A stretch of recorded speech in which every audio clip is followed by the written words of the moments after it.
하나님 말씀 마가복음 6장 31절로 34절 교독하시겠습니다.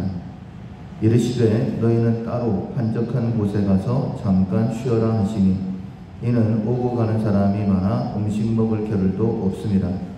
이에 배를 타고 따로 한적한 곳에 갈새 그들이 가는 것을 보고 많은 사람이 그들인 줄 안지라 모든 고을로부터 도보로 그곳에 달려와 그들보다 먼저 갔더라. 예수께서 나오사 큰 무리를 보시고 그 목자 없는 양 같음으로 인하여 불쌍히 여기사 이에 여러 가지로 가르치시더라. 아멘. 피하지 않고 도울 길을 찾는다라는 제목으로 함께 은혜를 나누겠습니다.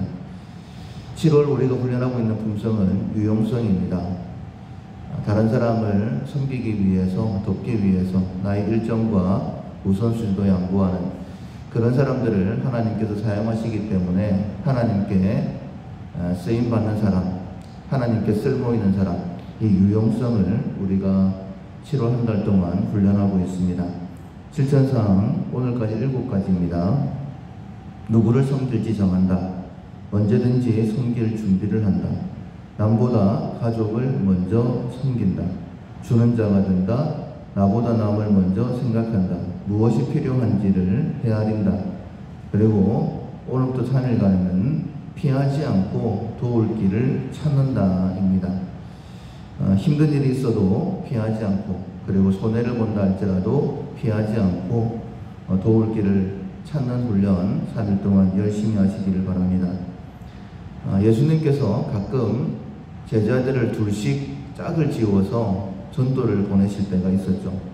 오늘 마가복음 6장 역시 그 말씀으로 시작이 되어집니다. 7절에 보면 12제자를 부르사 둘씩 보내시며 더러운 귀신을 제어하는 권능을 주시고 라고 말씀을 하십니다. 우리가 12제자를 특별히 사도라고 이야기를 하는데 이 사도의 뜻이 무엇이냐면 보내심을 받은 무리들이다 라는 그런 의미가 있어요. 그러니까 예수님께서 제자들을 보내셨기 때문에 사도들이다 라고 이야기를 하는데 귀신을 제어하는 권능을 주셨다. 그리고 8절, 9절, 10절, 11절에 보면 염려하지 말고 전도 열심히 해라 이렇게 말씀을 하시죠. 여행을 위하여 지팡이 외에는 양식이나 배낭이나 전대의 돈이나 아무것도 가지지 말며 신만 신고 두 벌 옷도 입지 말라. 그리고 식도 다 준비해 놓았다. 거처도 준비해 놓으셨다라고 말씀하시죠. 사명을 맡기실 때에 제자들에게 얼마나 세밀한 관심을 가지고 계시는지 능력을 주셨을 뿐만 아니라 필요한 모든 것들을 다 준비해 놓으셨다라고 말씀하시죠. 그리고 하나님의 예수님의 도우심을 통하여서 12절에 보면 제자들이 나가서 회개하라 전파했고 많은 귀신을 쫓아내며 많은 병자에게 기름을 발라 고쳤다라고 말씀을 하십니다. 그러니까 예수님께서 말씀하신 대로 그대로 되어지는 것이 삶의 현장에서 나타나도록 또한 도우셨다라는 거죠. 사도들이 사역을 하는 동안에 얼마나 기분이 좋았을까요? 아마 보람도 있었을 것이고 뿌듯했을 것입니다. 그러나 또한 반대로 힘든 일이죠. 위험을 감수해야 됩니다. 사도들이 보냄을 받은 것처럼 예수님께서 양을 이리 가운데 보낸 것 같다 이렇게 말씀하신 것처럼 곳곳에 위험이 도사리고 있습니다. 제자들이 보냄받았기 때문에 사도인 것처럼 우리 역시 이 시대의 사도입니다.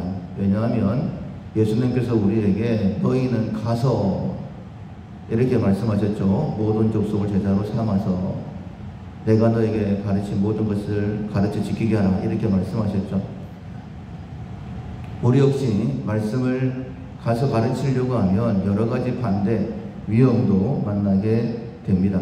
그런데 우리에게 말씀하십니다. 내가 너희들과 함께 있으니까 그 어떤 위험 마다하지 말고 감수할 그런 자세를 가지고 각오를 가지고 나아가라 라고 말씀하시죠. 이런 위험 인물 중에 한 사람이 오늘 본문에 기록되어진 헤롯 같은 사람입니다. 14절에 보면 이에 예수의 이름이 드러난지라 사도들이 가서 많은 권능을 행하니까 예수님의 이름이 드러난 거예요. 우리 역시 이런 삶을 살아야 될 것입니다. 우리를 통하여서 예수의 이름이 높임받고 그리고 존경받는 그런 일들이 일어날 수 있도록 우리가 믿음을 가지고 제자들처럼 순종하게 되면 이런 일들은 일어나게 되어 있습니다. 왜냐하면 예수님께서 함께 하시기 때문이죠. 헤롯 왕이 들었습니다. 이는 세례 요한이 죽은 자 가운데 살아났다. 그러므로 이런 능력이 그 속에서 일어난다. 헤롯이 예수님과 제자들이 이런 일을 행하는 것을 도둑이 재벌 드린다고 헤롯이 세례 요한을 죽였었거든요. 세례 요한은 헤롯에 의해 참수를 당하게 됩니다. 16절에 보면 헤롯이 듣고 이르되 내가 목벤 요한 그가 살아났다 하더라. 왜냐하면 예수님이 비치신 것처럼 우리 역시 죄를 드러내는 사람들이죠. 세례 요한이 헤롯이 17절 이하에 보면 자기 동생의 아내 빌립의 아내 헤로디아를 아내로 취하게 됩니다. 그것을 잘못됐다라고 지적을 했기 때문에 헤로디아가 요한을 원수처럼 여기게 되죠. 그래서 감옥에 가두게 되고 헤로디아의 딸이 춤을 출 때 여러분도 아시는 것처럼 헤롯이 내가 뭘 줄까 뭐든지 다 주겠다라고 했는데 세례 요한의 목을 요구하죠. 그래서 왕이 한 말이기 때문에 지킬 수밖에 없었고 그리고 세례 요한의 목을 헤로디아의 딸에게 주게 되는 것을 봅니다. 이처럼 헤롯에 의해서 예수님도 생명의 위협을 받을 수 있는 그런 상황이었어요. 예수님의 안전도 장담할 수가 없습니다. 세상 같았으면 이렇게 얘기하겠죠. 이런 위험한 상황이면 피하고 숨고 좀 기회를 엿봐라 라고 그렇게 할 것입니다. 그러나 우리의 안전을 도모하시는 분은 하나님이십니다. 우리를 눈동자와 같이 지키신다라고 말씀을 하시죠. 나라의 가장 큰 어려움 가운데 하나는 전쟁입니다. 근데 전쟁이 있을 때마다 말씀을 보면 왕들이 하나님 앞에 기도하고 나갔던 적이 있었었죠. 근데 그때마다 하나님께서 말씀을 하십니다. 두려워하지 말고 놀라지 말아라. 이 전쟁은 너의 전쟁이 아니라 내 전쟁이다. 이렇게 말씀을 하십니다. 그러니까 하나님을 믿고 의지하게 되면 우리를 보호하시는 분은 하나님이죠. 세상은 숨어라 라고 이야기를 합니다. 그러나 하나님께서는 담대하라 라고 말씀을 하시죠. 예수님 역시 마찬가지였습니다. 이런 위협이 있음에도 불구하고 우리를 섬기시기 위해 오신 예수님 결코 숨지 않으셨고 언제나 당당하게 사역을 감당하셨던 모습을 보게 됩니다. 게다가 지금은 사도들도 지쳐있는 그런 상황이에요. 전도 여행을 하고 막 돌아온 상황입니다.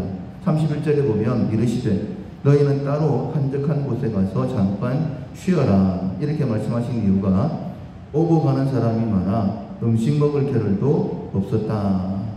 지쳐있는데 인파가 몰려듭니다. 그러니까 음식을 못 먹었던 거예요. 그래서 이렇게 말씀하십니다. 너희들 좀 쉬어야 되겠다. 그리고 이제 배를 태워서 한적한 곳으로 그들을 보내셨죠. 여기서도 우리가 예수님의 인자하신 모습을 볼 수 있습니다. 먹을 것 마실 것 채워주신 하나님, 제자들이 피곤하고 배고픈 것을 돌아보신 것처럼 우리의 모든 형편을 아시는 하나님이십니다. 그래서 하나님 앞에 나오면 먼저 위로부터 받는 거예요. 찬양할 때에, 말씀을 들을 때, 기도할 때에 내가 너무너무 힘들면 그냥 내 마음부터 이렇게 만져주시고 그리고 새 힘을 더해주시는 분이십니다. 가장 좋은 것 주시는 분 우리 하나님이시죠. 아들과 함께 그 모든 것을 우리에게 선물로 주신다라고 말씀하셨습니다. 이 새벽에도 먼저는 우리가 하나님의 은혜를 경험해야 될 것입니다. 그리고 주시는 말씀을 믿고 끝까지 순종하게 되면 하나님의 영광을 보게 되죠.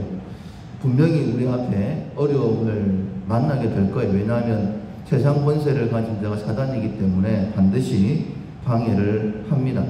그러나 우리의 삶을 세밀하게 바라보시는 거예요. 그리고 잠시 어렵다 할지라도 사망의 음침한 골짜기로 인도하실 때도 있지만은 가장 좋은 것 우리에게 허락하신 하나님이십니다. 요한복음 11장에 보면 나사로가 죽게 되었을 때에 큰 병이 들었을 때에 마리아와 마르다가 예수님께 사람을 보내죠. 나사로가 죽게 되었다고. 그런데 예수님께서는 이틀을 더 요구하십니다. 그리고 유대로 가자 이렇게 말씀하시는 거예요. 베다니로 바로 가지 아니하시고 이 좀 관계가 안 좋은 사람일 때 이렇게 할 것 같은데 마치 예수님께서 그렇게 오히려 시간을 늦추고 계시는 모습을 보고 있습니다. 그리고는 나사로가 죽었을 때에 나사로가 이제 잠들었다 이렇게 표현을 하시고 제자들이 말을 못 알아들으니까 밝히 말씀하시죠. 나사로가 죽었다. 그리고 베다니에 도착했을 때는 이미 나사로가 죽은 지 나흘이나 지났습니다.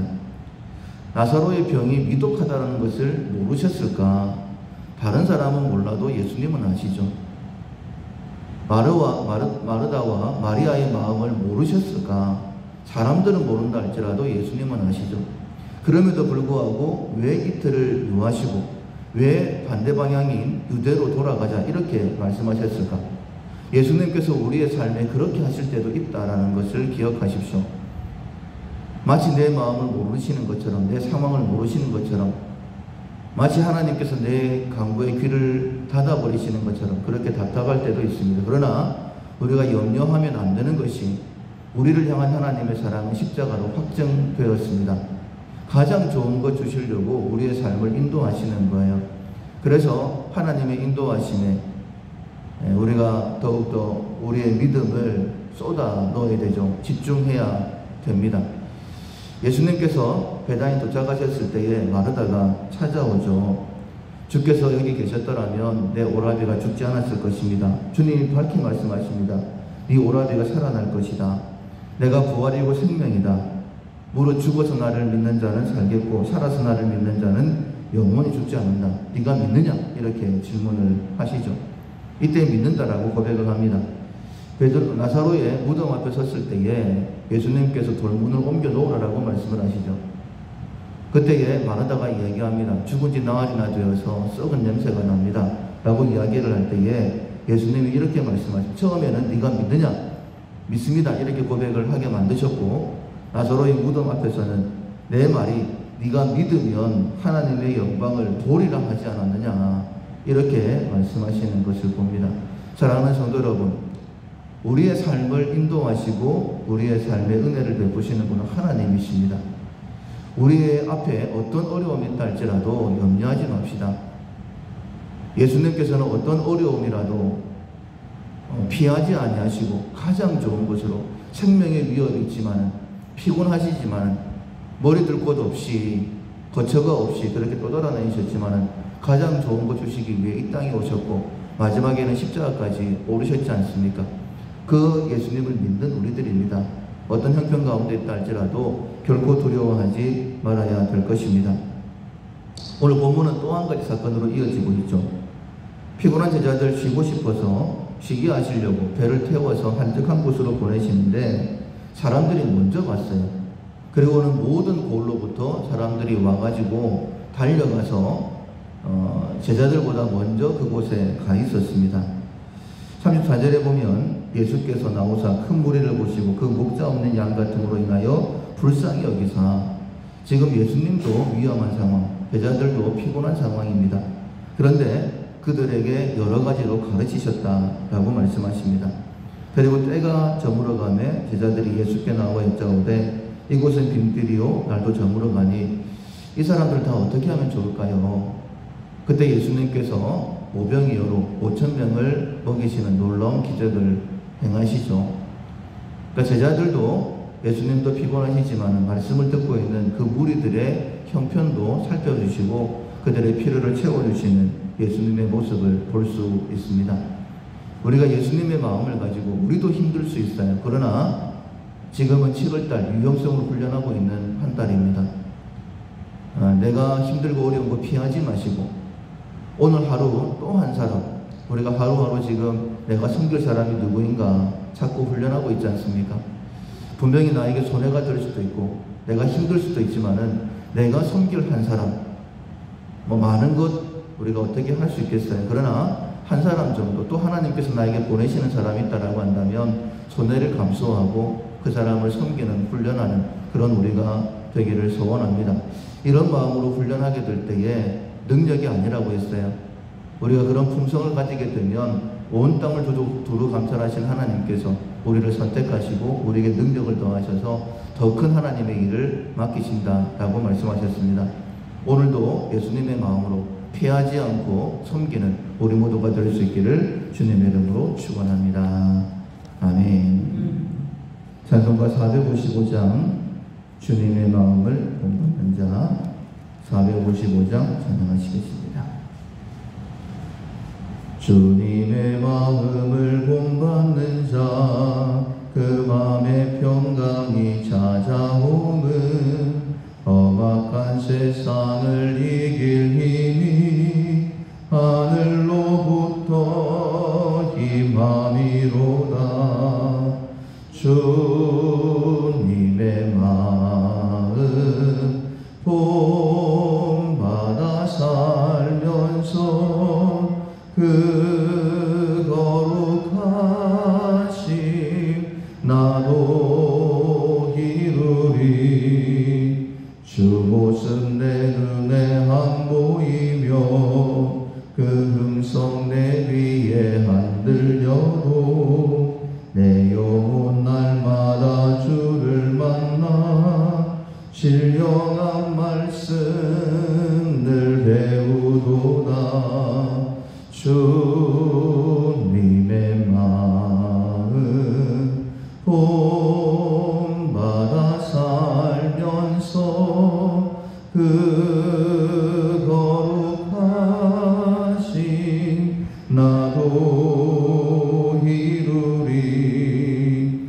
가는 길 거칠고 험하여도 내 맘에 불평이 없어지는 십자가 고난을 이겨내신 주님의 마음 본받으리라. 주님의 마음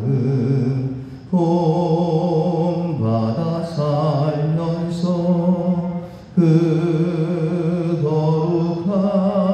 거룩하심 나도 이루리.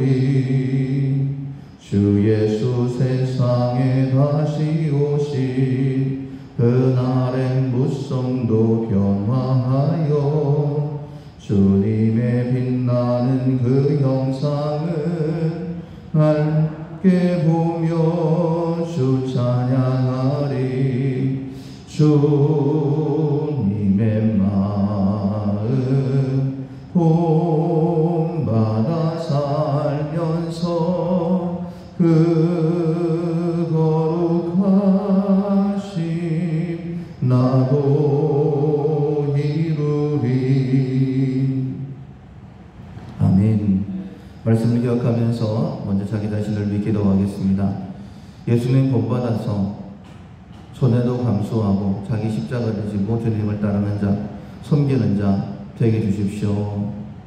자기 자신을 위해 먼저 기도하시고 우리를 통해 우리 가정이 온전하게 세워지고 우리 밀락교회를 통하여 하나님이 이루고자 하시는 그 일이 이 땅에 이루어지게 달라고 이 모든 일을 통하여 하나님 영광 거두어 달라고 기도하시고 온 나라가 어려운 가운데 있습니다. 하나님을 대적하지 않고 겸손하게 주님 앞에 나오는 자 많게 달라고 이 일을 위하여 교회가 회개하고 특별히 교회 지도자들이 앞서 하나님 앞에 더 가까이 나가게 달라고 기도하시고 또한 복음의 통일이 이루어져서 전쟁의 위험이 없이 우리 대한민국이 세계 열방을 섬기게 달라고 특별히 우리 가운데 약한 영혼들을 위해서 우리 병원에 입원해 계신 분들도 그리고 연로하신 분들도 또 여러 가지 어려움으로 힘들어하시는 분들이 있는데 영육 가운데 강건케 달라고 기도하시고 각자 기도 제목으로 기도하겠습니다.